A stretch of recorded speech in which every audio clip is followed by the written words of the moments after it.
à toutes et à tous et à tous les autres et bienvenue dans cette nouvelle édition de l'Alter JT. Bonjour Léna. Bonjour Xavier. Alors, heureuse dans ce nouveau studio ?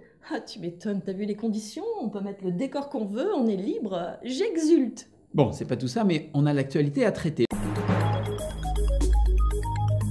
C'est le secret des affaires dans la loi Macron. Ils en ont rêvé, ils ont essayé, mais ils se sont pris la porte dans le nez. Loi Macron encore, une action spectaculaire des intermittents et précaires d'Amiens.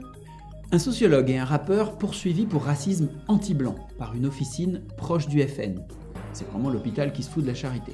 Avec notre spécialiste du cop-watching Gaëtan, nous verrons si les policiers sont au-dessus des lois. 3 ans après l'arrêt total de la lutte armée par l'ETA, l'État espagnol s'acharne toujours sur les prisonniers et leurs familles. Grèce, Syriza annonce ses premières mesures. They had a dream. L'ancien banquier d'affaires devenu ministre de l'économie Emmanuel Macron et ses amis de la grande industrie en rêvaient. Mais ils vont devoir y renoncer. Le secret des affaires va être retiré de la loi Macron. Le 26 janvier a débuté à l'Assemblée nationale l'examen de la loi Macron, consacrée à la croissance, l'activité et l'égalité des chances économiques. L'un de ces articles prévoyait d'introduire dans le Code du commerce la notion demandée depuis longtemps par les dirigeants économiques français, le secret des affaires. Pour mieux les protéger de l'espionnage industriel, quiconque aurait pris connaissance ou divulgué une information protégée aurait pu être puni. 3 ans d'emprisonnement et 375 000 € d'amende, et même 7 ans d'emprisonnement et 750 000 € d'amende si on est sur les intérêts économiques supérieurs de la France. On peut penser que ça concerne par exemple le nucléaire. Si la loi évoquait l'exercice légitime de la liberté d'expression et d'informer et autorisait la divulgation de faits illégaux, elle restait floue, notamment au sujet de la nature des informations à ne pas révéler. Cette loi va créer une zone grise, une zone d'incertitude. Cette imprécision risquait de laisser place à de nombreuses interprétations et à des procès que certaines entreprises n'auraient sans doute pas hésité à ouvrir à l'encontre de ceux qui auraient voulu mettre en lumière leur stratégie commerciale, injuste et sans éthique, bien que légale. La jurisprudence serait venue clarifier tout cela, mais en attendant, il restait à espérer que les lanceurs d'alerte et les médias ne s'autocensurent pas devant de tels dangers juridiques. Il est tout à fait probable que si cette loi avait existé il y a plusieurs années, il n'y aurait pas eu l'affaire Mediator, il n'y aurait pas eu l'affaire plus récemment le système d'évasion fiscale de la banque UBS, il n'y aurait pas eu les affaires Big Malion également probablement. Nous avons une obligation en tant que citoyens d'alerter les uns les autres, d'alerter les médias, d'alerter nos députés sur le danger que représente cet amendement sur le secret des affaires. Le gouvernement, face à l'émulation citoyenne et médiatique, a finalement décidé de ne pas légiférer sur le secret des affaires, pour l'instant. Léna, cette victoire contre la loi Macron ne doit pas faire oublier tout ce que celle-ci comprend de dangereux pour nos acquis sociaux.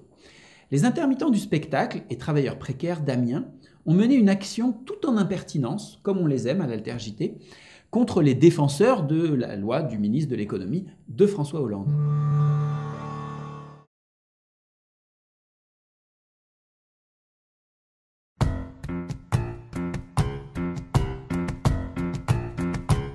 Au tour maintenant du chef du Parti libéral du Québec, M. Jean Charest. Merci, mon Pete. Je suis prêt. L'équipe libérale est prête. Nous sommes prêts. On prêt, la charrue, charret, acharné, charcute, un char, puis la charpente de la maison qu'on a mis 40 ans à bâtir. C'est pas de militer pour Amir Kadir. Maintenant la table est mise pour 4 ans à bâtir, à pâlir, à vue d'œil, à Uri à la vue. La bande d'abrutis qui bradent abris d'abattus, qui vendent à rabais par la bande, ce que pas pris une fois le monde, finit payer ressemble d'un abattu. Coupe sombre, coupe blanc, coupe gris. Alouette, je t'ai plus marré. Et pour couper courroux populaire, bah ta pouf, étouffe, la foule est légifère, à tombeau ouvert, pis tout sourire, il sert la soupe populaire. C'est ça être solidaire quand on a sacré toute ta terre. Afin de faire taire, un argumentaire unique en terre, la mérite mais son affaire, ça fait bien trop l'affaire, dirigeant d'affaires, du Canada puis du conseil du patronat. Baillon, pas baillon, je rêve pareil, le patron des patrons. Ta gueule, hey, c'est le dément tellement, t'excites tellement que c'est comme de la musique à tes oreilles. Comment t'aimes le temps, ta mort des barbares, on est d'accord d'avoir à garde. Face à la menace de la braderie, on brandit le poing de la batterie à la face des bandits. Face à la menace de la braderie, on brandit le poing. Libérez-nous des libéraux. Libérez-nous des libéraux. Libérez-nous des libéraux. Libérez-nous des libéraux. Libérez-nous des libéraux. Libérez-nous des libéraux. Libérez-nous des libéraux. Je te dis corps et catégorique, Jean Charest, bataille, charisme, même combat, même charisme, même kermesse. Des biens et services publics, calice, faut que ça finisse. La chasse au PS, pour eux c'est une business. Inespéré, pis ceux qui dépérissent, il reste plus qu'à plier pour Saint-Jean-Baptiste. Ça vous apprendre ma race de séparatistes. Y'a pas de place, on peut pas faire la place. Contre-performance pour la SGF, pour les CPE ou les STF. Un impôt sur la quête, tiens, ça serait pas bête. Ça dirige le Québec comme une PME, comme un pimp si pute pour qu'elle aligne PIPE. Si ça c'est, ça se connaît. La clé du succès pour le 24 Sussex, c'est d'asexuer le Québec. Quel beau sujet pour Jean-Claude Labrec. À hauteur de gnome, hauteur de braguette. Sucer debout, c'est ça se tenir drette. Je suis prêt. On est loin de maître chez nous. Maintenant comme jamais, y'a un traître chez nous. Ça s'entend quand il parle comme un derrière de boîte de céréales. Si tu penses me faire taire, tu perds ton temps, j't'ai tarissable. Je vais sous ton ciel musée, je suis ton féal. Face à la menace de la braderie, on brandit le point de la patrie à la face des bandits. Face à la menace de la braderie, on brandit le point. Libérez-nous des libéraux. Libérez-nous des libéraux. Libérez-nous des libéraux. Libérez-nous des libéraux.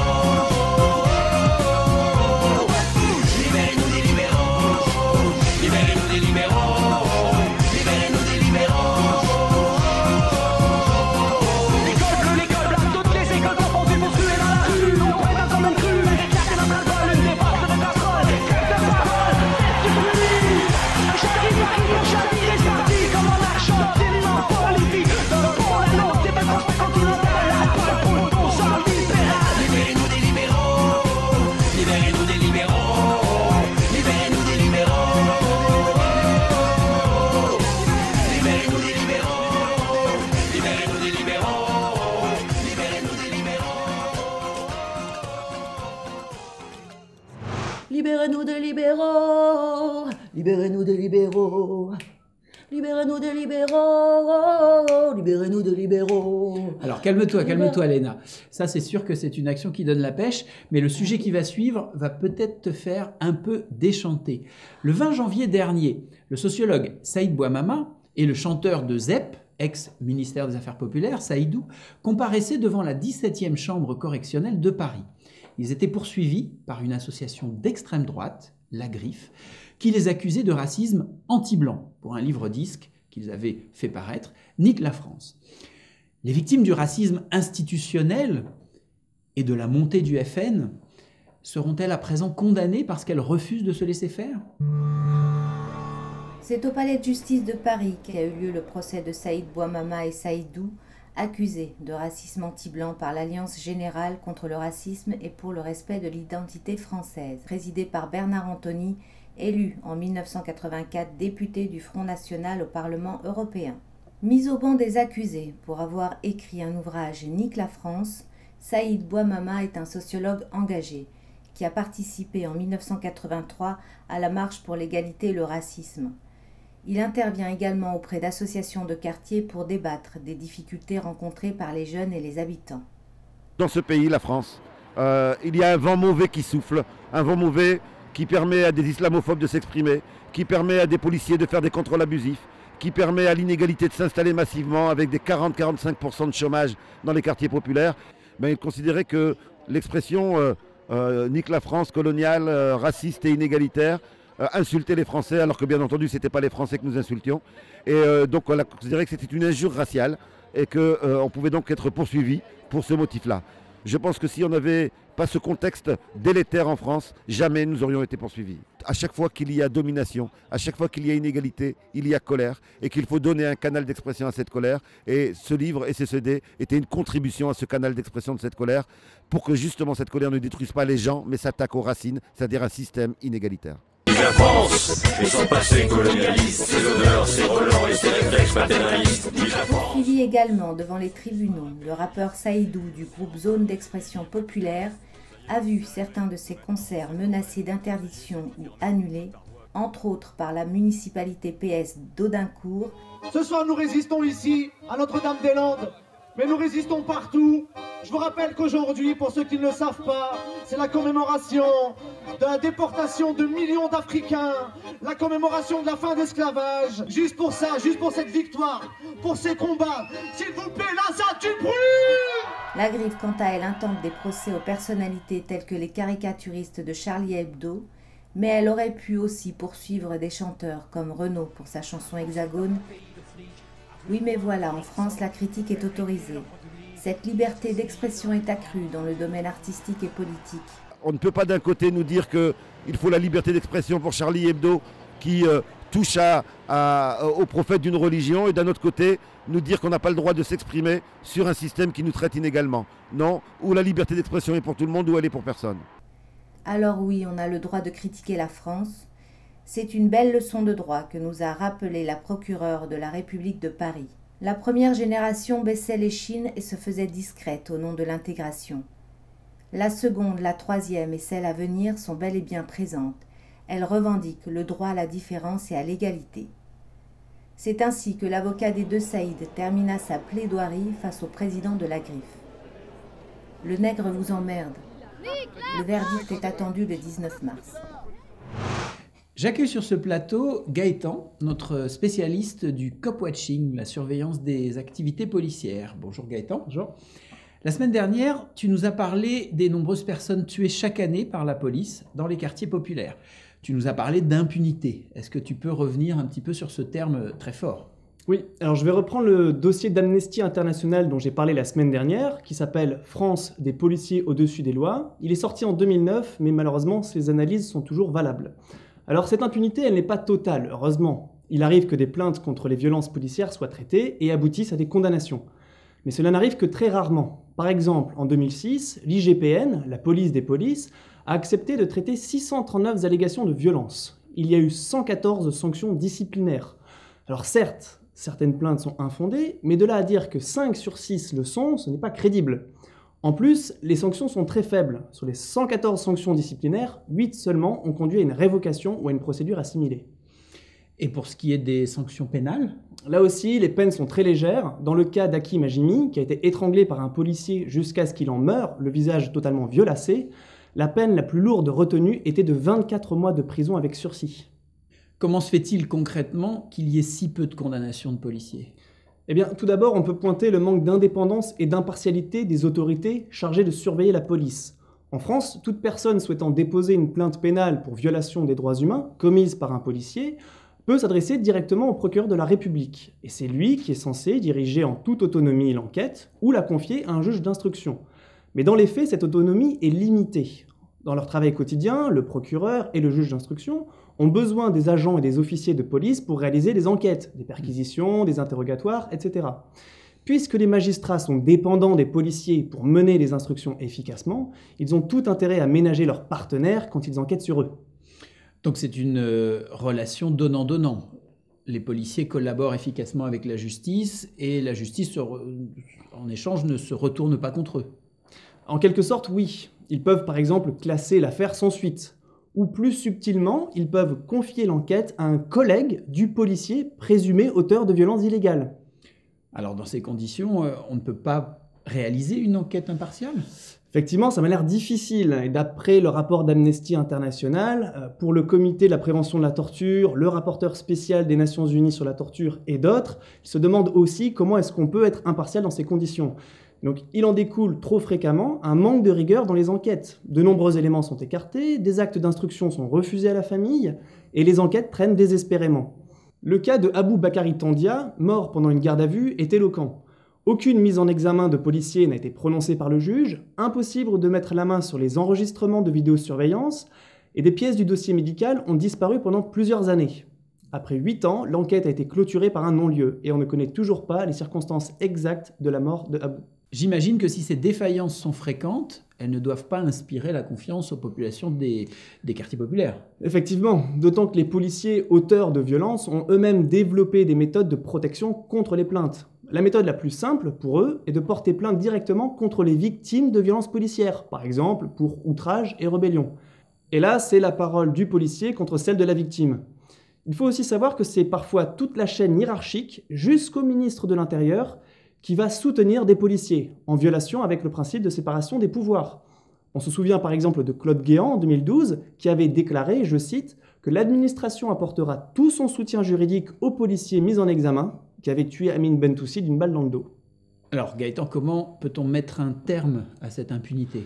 Alors, plusieurs voies sont possibles. Demander à ce que les magistrats soient plus indépendants du pouvoir exécutif, leur apporter des éléments d'information contradictoires lors des procès et faire pression sur eux, tout comme le fait la police, jusqu'à obtenir des jugements qui pourront faire jurisprudence. Et des dizaines de collectifs qui existent déjà œuvrent dans ce sens, avec des succès mais aussi des difficultés. Et je vous en parlerai justement dans mes prochaines chroniques. Je vous dis donc à bientôt et d'ici là, restons vigilants. Merci bien. Agur, goraj takashuna. Toi-même? Tu sais pas ce que ça veut dire, Xavier? T'as pas appris le basque à l'école? Ben non, tu sais bien qu'en France, on n'enseigne pas les langues régionales à l'école. Ça veut dire salut, vive la liberté. Ah, c'est joli. Le 10 janvier 2015, dans les rues de Bilbao, au Pays Basque, 80 000 personnes défilaient pour demander le rapprochement des prisonniers politiques basques incarcérés loin de leur famille. Cette politique de dispersion, qui est une double peine pour les prisonniers et pour leurs proches, existe depuis plus de 25 ans. Rien ne semble changer depuis l'arrêt total de la violence armée par ETA. Au contraire, le pouvoir espagnol amplifie la répression. Malgré tout, la chanson était au rendez-vous avec des berciolari. Qu'est-ce que c'est? Des chants d'improvisation, Xavier. Ahora gaurko bortxalatzena Ziegetakoa delako Mentenan gure etorkizuna Baitu nahi dutelako. C'était le 10 janvier dans les rues de Bilbao, plus de 3 ans après l'arrêt de la violence par ETA, 80 000 personnes défilaient pour demander le rapprochement des prisonniers politiques basques au Pays Basque. Hemen gaudenok euskal presoak libre nahi ditugulako. Libre nahi ditugulako.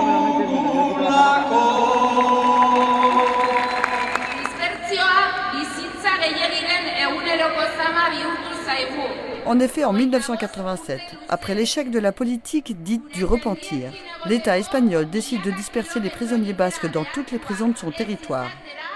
Le but, casser le collectif des prisonniers politiques basques. Les autorités espagnoles se sont rendues compte qu'il y avait un sens de collectif politique entre les gens qui étaient en prison, qu'il y avait des réunions, qu'il y avait une vie communale. C'était un vrai collectif politique. Alors ils ont commencé à les éloigner petit à petit. Qu'est-ce que le gouvernement cherche avec la dispersion? Ils ont dit du premier moment. Ce n'est pas quelque chose qu'ils ont caché. La destruction du collectif, des prisonniers politiques basques. Erabaki politiko baten ondorioa, eta minean eta mendekuan oinarritua. Preso eta senidei gehitutako zigorra da. Besteren artean, Europako giza eskubideen auzitegiaren ebazpen baten arabera legezkoa ez dena. Orain, presoen eta beren senideen giza eskubideak errespeta daitezen, bermatzea dagokigu. Guztion artean lortuko dugu. Et 2 jours après, l'Espagne, qui non seulement refuse le dialogue mais continue la répression, procédait à l'interpellation de 16 personnes dont 12 avocats, parmi lesquels 3 avocats qui défendent dans le procès qui s'ouvrait le jour même à Madrid, des militants dont Aurore Martin, accusés d'appartenir à Batasuna, un parti politique de la gauche basque.